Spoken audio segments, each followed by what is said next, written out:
مقترح المغربي 40 صفحه، هي الوحيده اللي تناقشات. وفي ماي في امريكا غادي يتجمعوا باش يوقعوا على الخريطه السياسيه ديال الطريق. وشفنا حنا التويته ديال وزاره الخارجيه الامريكيه تحدثت على هذا الاجتماع، وقال الاجتماع من اجل تنفيذ القرار 27 97. صافي ساد جماع طويه جزائري. دابا كيبقى واحد النقطه مهمه هنا سي سعيد، ها هو الملف غيتحل امميا. ها البوليزاريو ولات كطلب دابا السله بلا عنب، قال لك تقاسم فاتوره السلام، عطيونا شويه ديال الفوسفات وشويه ديال كذا وخذوا نتوما كلشي.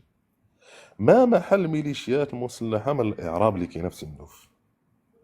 حيت حنا الامور ديالنا واضحه، حنا غنقبلوا المحصيين في 74، والمختطفين هذوك التشاديين والازواديين والماليين، هذوك بصحتكم نتوما الجزائريين، هذوك غادي تطليوهم نتوما هذوك.